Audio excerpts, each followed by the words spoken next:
Hello and welcome. You have tuned into Headlines Now with me, Linda Hercules. Before we move into all the stories in detail, let's take a quick look at the top headlines.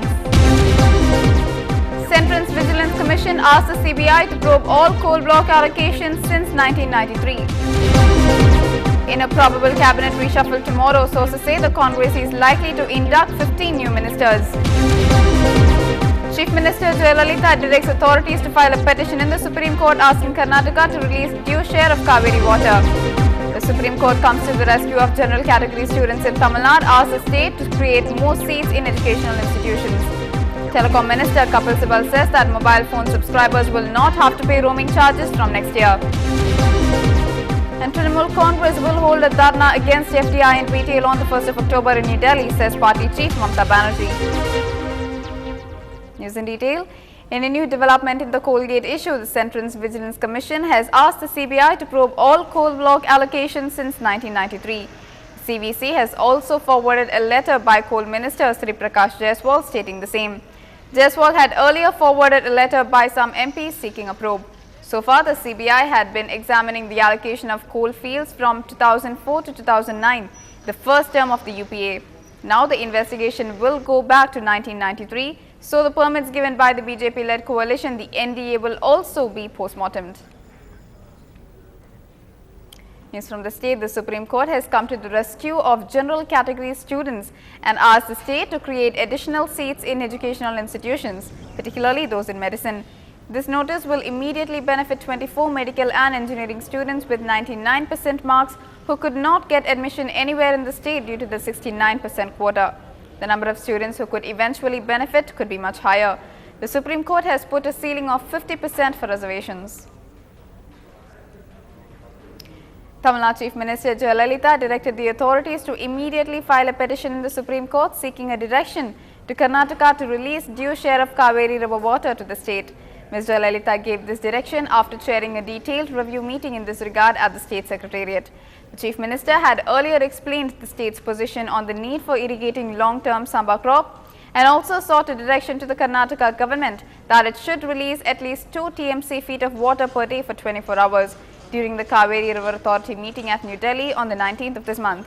But Prime Minister Dr. Manmohan Singh, who is also the CRA chairman, directed Karnataka to release 9,000 cusecs of water till the 15th of October, which was only 3/4 of the water demanded by Tamil Nadu.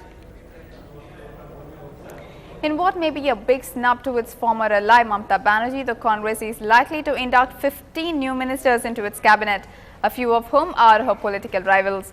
In the cabinet reshuffle that is likely to take place tomorrow, the ones being considered are Tariq Anwar to replace Agatha Sangma from NCP quota,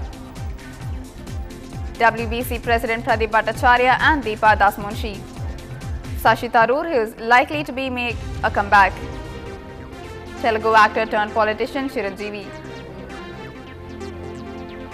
Rahul Gandhi's key aide Meenakshi Natarajan, Congress spokesperson Manish Tiwari may also be considered. And those likely to be dropped are Subodh Khan Sahai for his alleged involvement in the coal scam, Agatha Sangma since her father P.A. Sangma quit the NCP to join hands with NDA during the presidential polls. There is a question mark over continuation of Coal Minister Sri Prakash Jaiswal too, since his alleged links to coal scam have surfaced.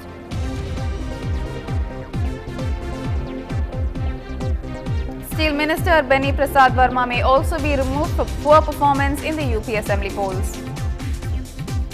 Prime Minister Dr. Manmohan Singh has reportedly said that the ministers holding dual portfolios should be divested of one of those portfolios. If action is taken along those lines, the following ministers may lose either one or any of their portfolios: Kapil Sibal, the HRD and Telecom Minister; Veerappa Moily, the Power and Corporate Affairs Minister; Salman Khurshid, who is the Law and Justice and Minority Affairs Minister; Anand Sharma, Commerce and Textiles; Vaila Ravi, Overseas Affairs and Science and Technology and Micro, Small and Medium Enterprises; Pawan Bansal, Parliamentary Affairs Minister, Water Resources as well; CP Joshi, who is the Railways and Road Transport and Highways Minister. Cabinet बढ़ाना घटाना उसमें फेरबदल करना ये तो प्रधानमंत्री जी के दायरे में होता है और जैसे यूपीए की एक प्रथा रही है सारे अलाई से बात करनी है सोनिया जी और प्रधानमंत्री जी अंत में तय करेंगे तो एक समय लगता है ये कोई भी ऐसा फेरबदल सोची समझी रणनीति के अंदर होता है कि नए लोगों को लाना है, नहीं लाना है, कुछ फेरबदल करने के नहीं करने, तो जब वो कवायद पूरी हो जाएगी, पूरी होगी। और आप देखिएगा कि आप जो समाजवादी की औरों की बात कर रहे हैं, ये तो पिछले 5-10 दिन की बात है जब से ममता जी ने सरकार छोड़ी है, लेकिन कैबिनेट की बात तो उसको पहले से चल रही थी। तो उन दोनों को आप सीधे सीधे एक दूसरे से मिला के ना देखिए। एक सरकार में फेरबदल की बात हम लोग सुन रहे थे, होगा या नहीं होगा ये तो नहीं पता है, लेकिन इसकी बात पहले से सुन रहे थे, तो ये तो एक पहले से प्रक्रिया चलती चली आ रही है। Congress President Sonia Gandhi held parleys with some union ministers and senior party leaders amid indications of a cabinet reshuffle.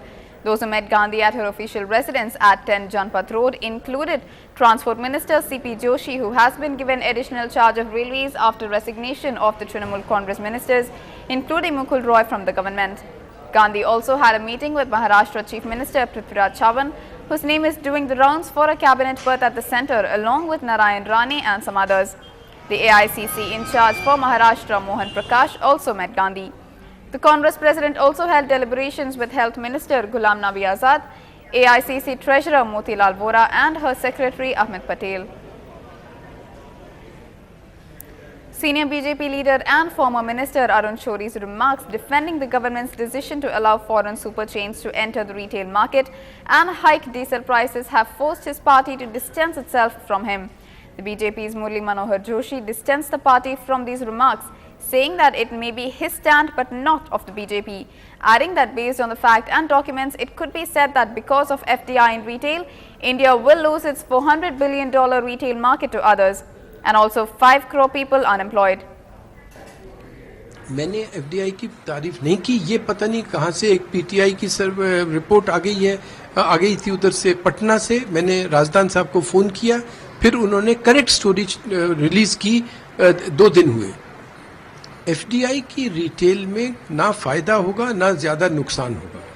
आप मेरे घर आए हो मेरा अपना ओपिनियन जानने के लिए, मैं आपको दे रहा हूं। जब मैं वो देता हूं तो आप कहते हो कि साहब ये बीजेपी के विरुद्ध जा रहा है। आप बीजेपी का ओपिनियन जानते। अच्छा देखिए, बीजेपी की तरफ से देखिए, किसी भी पॉलिटिकल पार्टी की तरफ से आप देखें, अगर वो फ्रीडम देते हैं किसी को अपनी राय बोलने का, आप कहते हो जी देखो जी डिसएग्रीमेंट हो गया। अगर वो फ्रीडम नहीं देते तो आप कहते हो देखो डिक्टेटरशिप चल रही है, फैसिस्ट पार्टी। मैं बीजेपी मेरे अपने मित्र हैं, मगर अब मेरे वहाँ कोई वो नहीं है, पोजीशन वगैरह नहीं है, मैं अपना काम करता हूँ। It is for BJP to explain whether they really represent BJP, reflect the views of BJP, or that is the view of BJP. Congress spokesperson and Minister of State for Agriculture Harish Rawat welcomed the remarks by saying that all reasonable politicians have supported Singh's economic reforms. देश के अंदर जितने भी reasonable लोग हैं अलग अलग political spectrums में, वो सब प्रधानमंत्री जी के कदम के साथ हैं और वो समझते हैं कि देश की अर्थव्यवस्था के लिए ये कदम बहुत आवश्यक है। जब अर्थव्यवस्था बचेगी तब चीजें भी सस्ती होंगी, तब रोजगार भी मिलेंगे, देश भी मजबूत होगा, राजनीति भी होगी। कुछ राजनीतिक दल हैं जो महज राजनीति करना चाहते हैं, इसलिए ये बहुत स्वागत योग्य है कि अब उन्हीं राजनीतिक दलों के अंदर से जो रीजनेबल वॉइसेस हैं वो उठ रही हैं। On to good news for all mobile phone users. Telecom Minister Kapil Sibal said that mobile phone subscribers will not have to pay roaming charges from next year. National Telecom Policy 2012, approved in May, aimed to abolish roaming charges and allow mobile phone subscribers to use the same number across the country without having to pay extra charges for services when they are outside their telecom circle. Meanwhile, Telecom Secretary R. Chandrasekhar said that the Department of Telecom is working on notice inviting applications for spectrum auction, after which it will work on unified license guidelines, also a part of the NTP 2012. As per the schedule, the NIA will be issued on the 28th of this month. And I think that the waters, हमारे secretary ने बोल दिया, आपको पहले ही बोल दिया कि अगले साल से फ्री हो जाएगी। Governance is an inappropriate word when you talk about the internet. What we need is evolving solutions which protect all stakeholders in a highly complex situation. Stay with us as we go through more national stories right after a short break.